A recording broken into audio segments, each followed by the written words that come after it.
Hey, this is Dr. Letitia Wright, and I have a really exciting interview for you today. Grant Cardone, he is the author of Sell or Be Sold. Now, he's written a lot of books, but this one is really good for us business owners because it kind of gets you out of your rut and realizing that a sale has to happen, and he's very good at making sales happen. So thank you so much, and welcome to Right Place TV. Hey, thank you so much for having me. Listen, the whole thing about sales and owning a business, you have a business, you have a television show, you have several businesses. Why do we business owners, why are we so scared to do sales? Yeah, it's an interesting phenomenon that is unique to the United States. Okay. And it wasn't always like this. You know, it used to be, we went out 50, 60, 70 years ago. People went out and proudly said, this is what I do. This is who I am. This is my location. Come see me. Something's happened. I'm not clear exactly what it is, but I know that if you go to other third world countries, India, China, even South America, I mean, there's no problem with it. It's promotion. It's, hey, I want to tell you what I'm doing. There's this big extroversion to promote. Yes, and I have found that. I spoke in Malaysia last year, and I agree with you. They don't have a problem with promoting. It's Americans have gotten sort of mixed up. And we've gotten some really, really bad sales advice and sales technique. You took the time to really hone your sales skills, and you talk about it in the book. Let's talk about that. Tell my audience a little bit about the things that you did. Well, when I got out of college and couldn't get a job in the degree that like so many people today. Mm-hmm. I think 50% of the people that get out of college can't land the job in the degree they're in. And so I couldn't do that. The only place I could get a job was in sales. I hated it. I was not good at it.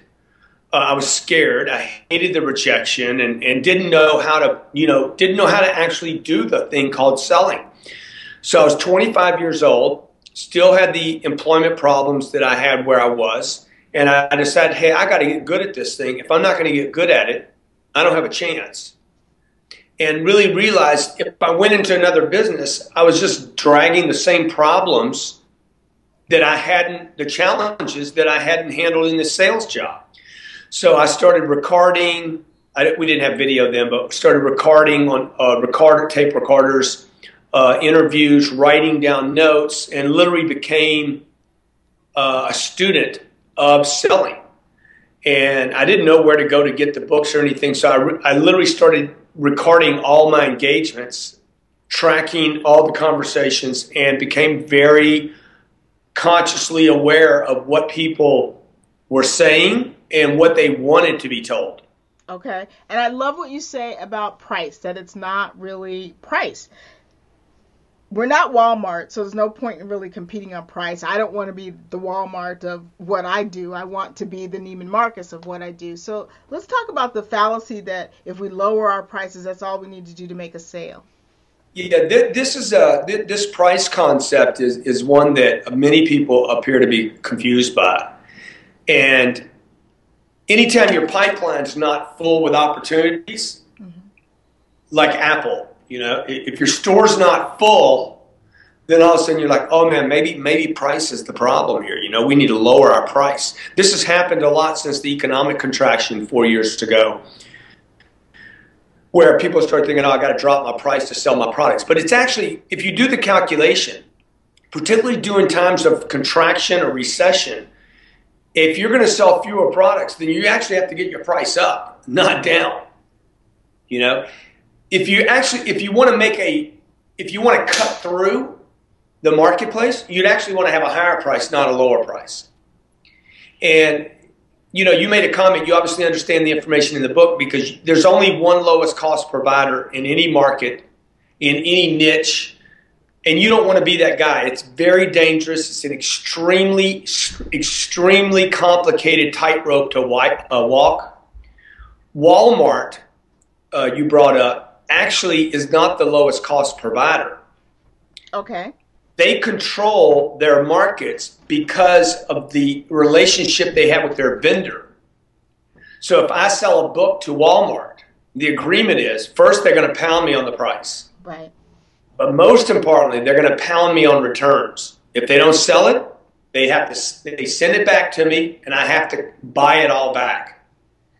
And actually, the Walmart agreement is going to say that. And they're going to also make sure that I have enough money to buy the stock back. So that's really where that game goes. You don't want to play that game. It's very dangerous. You can't control the cash flow. Most of us are not big enough to do it. So I'm saying, hey, look, you got to get your price up. You got to build value. You got to have that value proposition that says I'm unique, I'm different, and price doesn't matter because I'm unique and I'm different and my product solves your problems. Okay.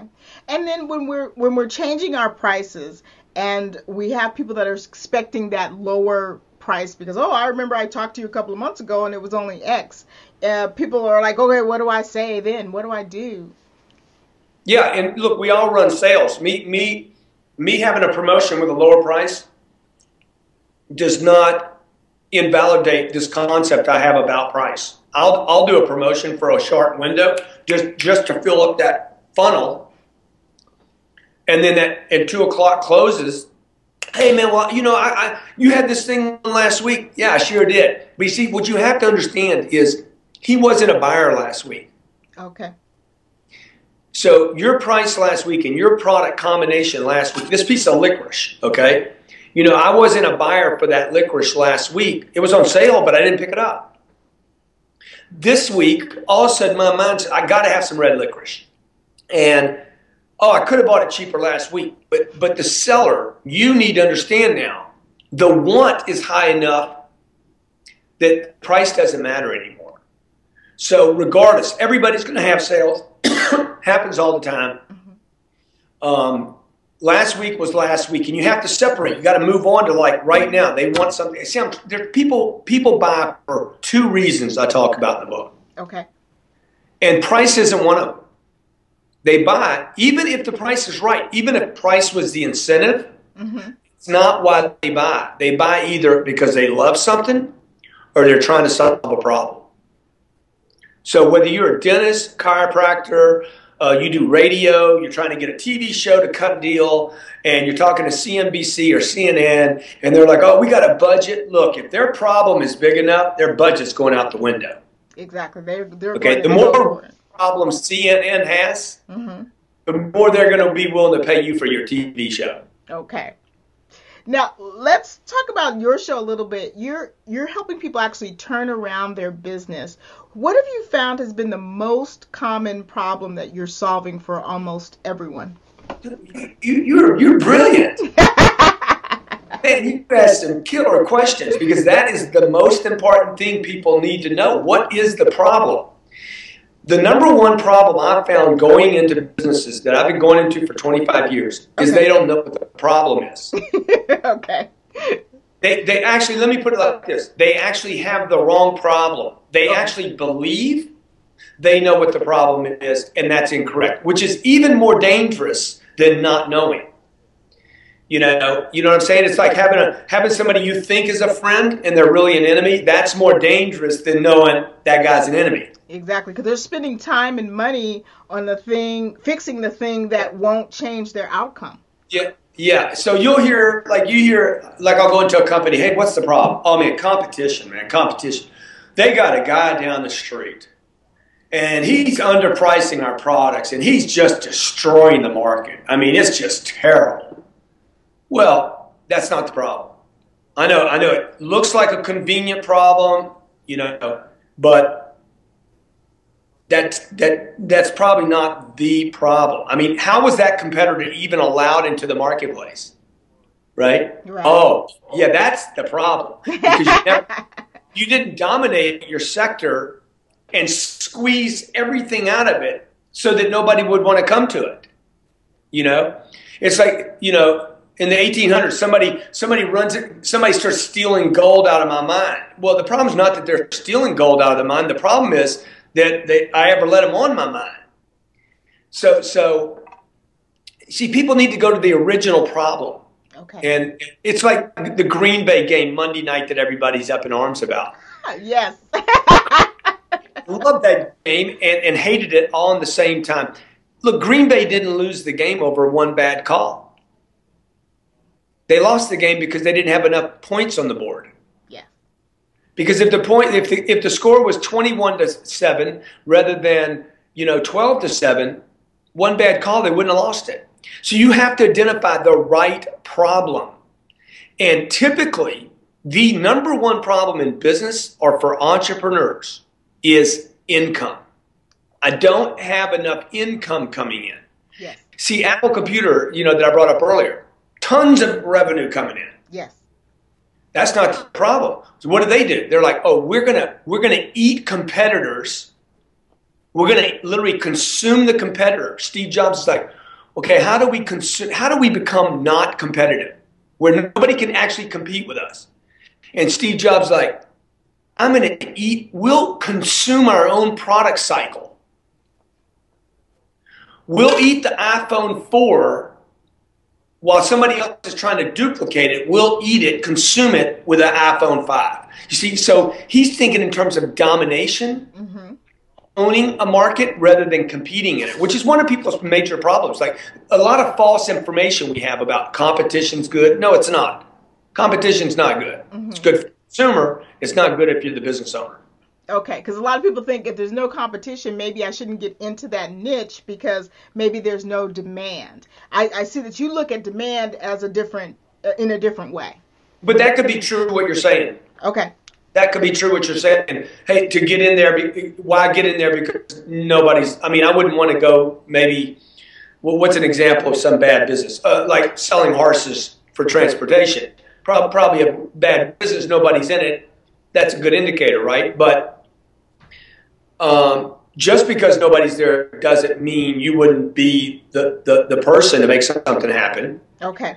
But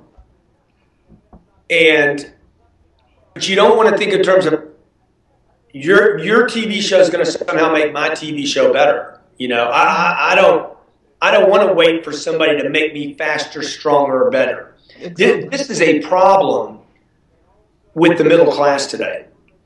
Okay. This concept of, I got the company that competes with me needs to get better for me to get better. That's such a victim kind of stance. I'm not going to wait and love my kids till they love me, or my wife till she loves. It's ridiculous. It's like, why are you waiting? Just get great. Get great. Dominate your sector. Own it. Be the leader and let everybody chase you. Exactly. Now, let's talk about, in your chapter, you talk about having mass action and taking a lot of action. And in your last book, I was reading about how you believe in taking 10 times the action. And I was discussing this with some other colleagues, and so they particularly wanted me to ask you about that and ask you, sometimes they're confused. They want to take a lot of action, but they don't want to take a lot of wrong action. So talk about that a little bit. Oh, well, there's no way to take a lot of action without taking a lot of wrong action. Okay. I've made so many mistakes in my life that what I do, though, the way I make mistakes is I make them fast. And I'll make them and then readjust. Like I'll make 2 or 3 actions and then reacclimate myself to the right one before another person's taken the first action.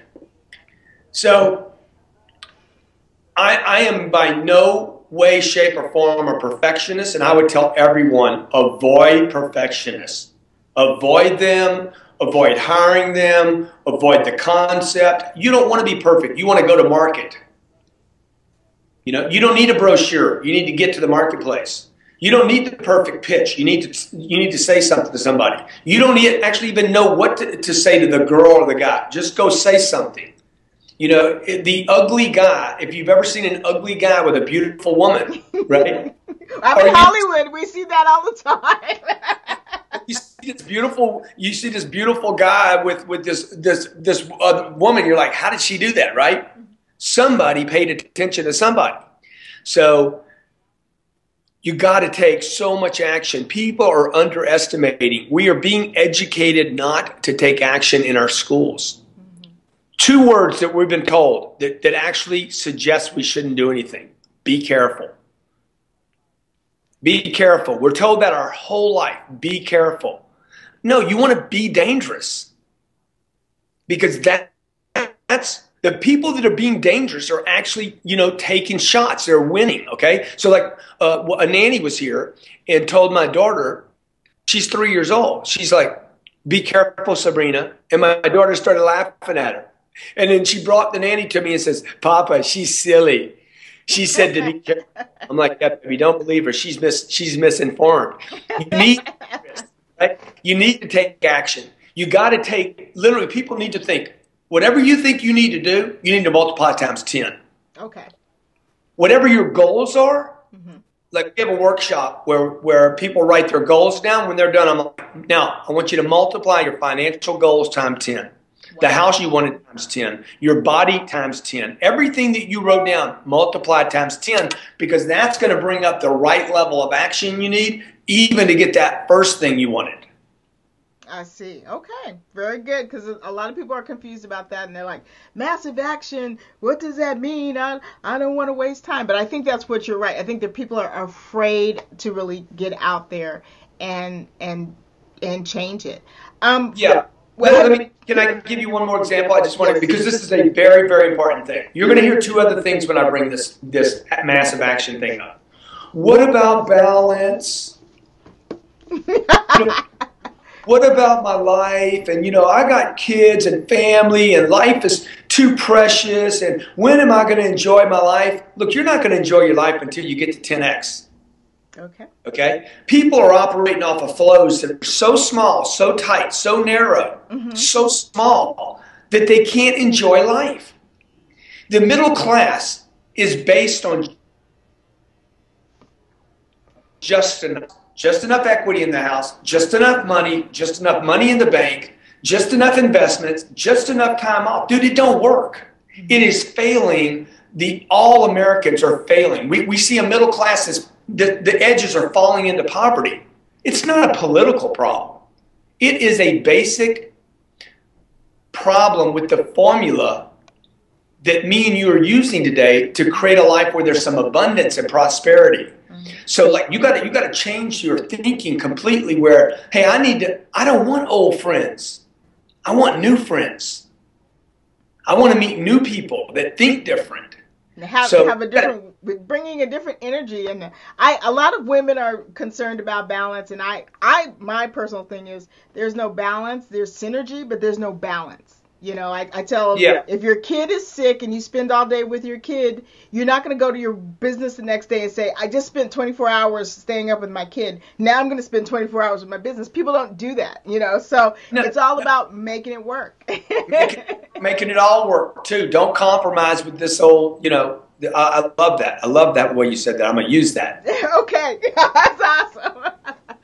Okay. Now with the book Sell or Be Sold, do you feel like there's a little bit of a backlash and people feel like maybe, you've made it and you're out of touch? Does anybody ever kind of get on you about that? The producer of my radio show does. He's not a super fan, so. Because I was talking on one of the shows about the state of California wanted to raise my taxes.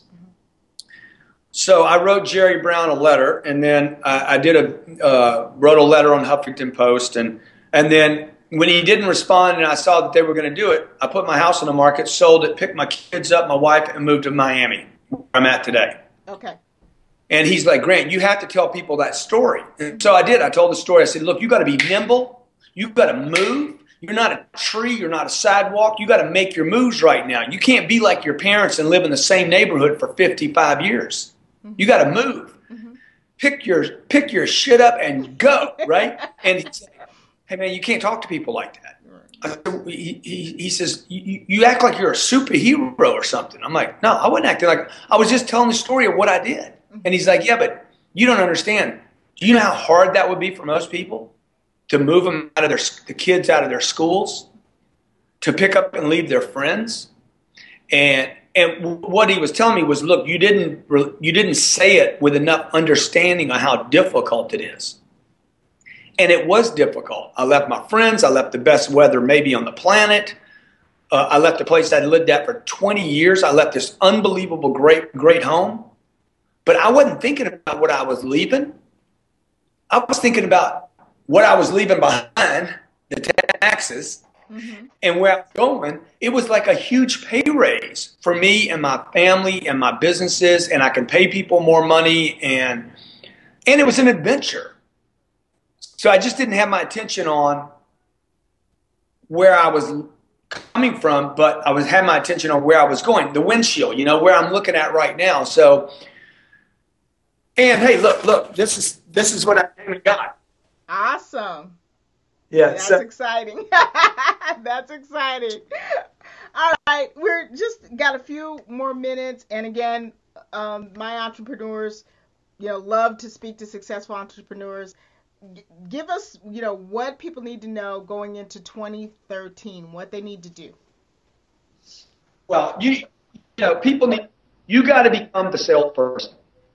You have to become the revenue driver of your company. Like, you need to become the beacon of revenue, opportunity, hope, and, make sure that nobody loses the vision of the company. And, every week I'm having a meeting with my people, and sometimes 3 times a week. Hey, this is what we're doing.